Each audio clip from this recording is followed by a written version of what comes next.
வணக்கம். நான் Sandhya. Welcome to Thamas kitchen. இன்னைக்கு summer special snacks idea number 3யா நாம இன்னைக்கு பார்க்க போகிறது காலிஃப்ளவர் டிக்கா.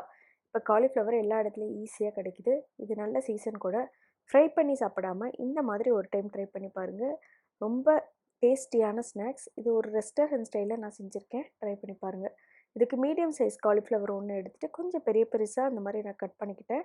கட் பண்ணிவிட்டு ஒரு பேன் வச்சுட்டு அதில் கரெக்டாக ஒரு லிட்டர்லேருந்து 1.5 லிட்டர் பக்கமாக தண்ணி ஊற்றிட்டு நம்ம கட் பண்ணுற காலிஃப்ளவரை போட்டுட்டு தேவையான அளவு உப்பு போட்டுட்டு அது நல்லா கொதிக்கிட்டு ஒரு 10 நிமிஷத்துக்கு.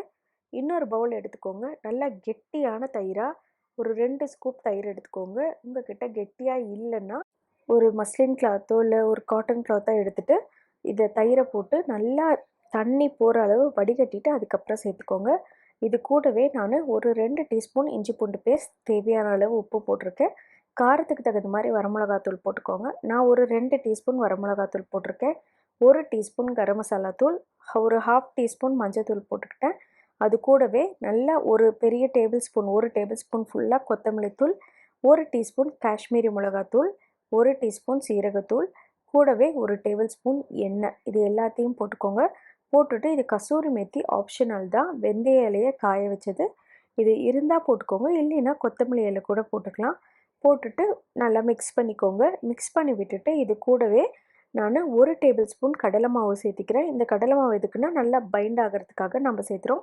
போட்டுட்டு இந்த கடலை மாவுக்காக கொஞ்சமாக நான் மிக்ஸ் பண்ண மறந்துட்டனால கடலை மாவை கொஞ்சமாக போட்டுட்டு கொஞ்சமாக மட்டும் தண்ணி ஊற்றிட்டு மறுபடியும் இதை நல்லா மிக்ஸ் பண்ணிக்கிறேன். ஒரு 30 செகண்ட் நல்லா இந்த மாதிரி மிக்ஸ் பண்ணி விட்டுட்டிங்கன்னா கட்டி இல்லாமல் நல்லா கரைஞ்சி வந்துடும். இப்போ இது ரெடி ஆகிடுச்சு. அதுக்குள்ளே நம்மளுக்கு காலிஃப்ளவரும் நல்லா நம்மளுக்கு வெந்து வந்திருக்கும். ஓரளவு க்ரன்ச்சியாக இருக்கிற மாதிரி பார்த்துக்கோங்க. இப்போ இந்த மாதிரி கொதி வரும்போது அடுப்பை ஆஃப் பண்ணிடுங்க. பண்ணி விட்டுட்டு இதை வடிகட்டி எடுத்துக்கோங்க. வடிகட்டி விட்டுட்டு நல்லா ஆற வச்சுக்கோங்க. அப்படியே சூடாக சேர்த்த வேண்டாம். நல்லா ஓரளவுனாவது கொஞ்சனாவது ஆறணும். ஆற வச்சதுக்கப்புறமா நம்ம கலந்து வச்சுருக்கோம் இல்லைங்களா தயிர் மசாலா, அதில் இந்த காலிஃப்ளவர் எல்லாமே போட்டுடுங்க. போட்டுட்டு நல்லா மிக்ஸ் பண்ணிக்கோங்க. ஃபுல்லாக எல்லாத்தையும் இந்த மாதிரி போட்டுட்டு ஒரு கரண்டி வச்சுட்டு மிக்ஸ் பண்ணிக்கோங்க. மிக்ஸ் பண்ணி விட்டுட்டு இதை நல்லா ஒரு ஏர்டைட் கண்டெய்னர்லையோ இல்லைன்னா இந்த மாதிரி ஃபிலிம் ஷீட்டோ போட்டுட்டு நல்லா டைட்டாக மூடி வச்சுருங்க. வச்சுட்டு இதை ஃப்ரிட்ஜில் அப்படியே ஒரு 2 மணி நேரத்துக்கு நீங்கள் வச்சுருங்க. அப்போ தான் அந்த எசன்ஸ் நல்லா இறங்கியிருக்கும். நம்மளுக்கு சாப்பிட்றதுக்கு நல்லா டேஸ்ட்டாக இருக்கும். ஒரு 2 மணி நேரத்துக்கு அப்புறம் வெளியே எடுத்துருங்க. அட்லீஸ்ட் மினிமம் ஒரு மணி நேரமாவது வச்சுருங்க. அப்போ தான் இது நல்லாயிருக்கும். இந்த மாதிரி எடுத்துக்க போகிறோம். எடுத்துகிட்டு இந்த பார்பிக்யூ ஸ்டிக்குன்னு நம்மளுக்கு கடையில் கிடைக்கும். அந்த மாதிரி கிடைச்சா வாங்கிக்கோங்க. இல்லைன்னா நான்ஸ்டிக் பேன்லேயே போட்டு செஞ்சுக்கலாம். இந்த மாதிரி இதில் ஒரு 7 to 8 காலிஃப்ளவரை ஃபுல்லாக இந்த மாதிரி கோத்துக்கோங்க. கோத்துட்டு ஒரு க்ரில் பேன் எடுத்திருக்கேன். இல்லை நீங்கள் நார்மல் பேன் எடுத்தாலும் சரி. எடுத்துகிட்டு அதில் ஒரு டேபிள் ஸ்பூன் எண்ணெய் ஊற்றிருக்கேன். ஊற்றிட்டு இந்த மாதிரி நம்ம செஞ்சு வச்சது எல்லாத்தையும் லைனாக வச்சிடுறோம். வச்சுட்டு அடுப்பை கொஞ்சம் மீடியம் ஃப்ளேம்லேயே வச்சுட்டு கொஞ்சம் திருப்பி விட்டுட்டு எண்ணெய் மட்டும் ஸ்ப்ரெட் பண்ணிக்கோங்க. ஸ்ப்ரெட் பண்ணி விட்டுட்டு இல்லைன்னா அப்படியே கொஞ்சம் லைட்டாக ஒரு ஸ்பூன் எண்ணெய் ஊற்றி விடுங்க. ஊற்றி விட்டுட்டு 2 பக்கமும் நல்லா திருப்பி போட்டுருங்க. போட்டுட்டு நல்லா 2 பக்கம் செவந்து வந்ததுக்கப்புறம் திருப்புனதுக்கப்புறம் ஒரு தடவை இதே மாதிரி ஆயில் அப்ளை பண்ணிக்கோங்க. பண்ணி விட்டுட்டு 2 பக்கமும் நல்லா செவந்து வந்ததுக்கப்புறமா எடுத்துகிட்டு நீங்கள் மின் சட்னி வச்சுட்டு சர்வ் பண்ண வேண்டியதான். ரொம்ப டேஸ்ட்டாக இருக்கும். இப்போ பாருங்கள் நல்லா செவந்துருச்சு எல்லா பக்கமும்.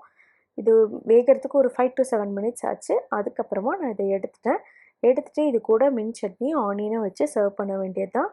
இல்லை உங்கள்கிட்ட க்ரில் பேன் இல்லை அப்படின்னா பார்பிக்யூ ஸ்டிக்கோ இல்லைன்னா இந்த மாதிரி நான்ஸ்டிக் பேனோ இல்லை அகலமான கடாயை எடுத்துகிட்டு அதில் ஒரு 2 டேபிள் ஸ்பூன் எண்ணெய் ஊற்றிக்கோங்க.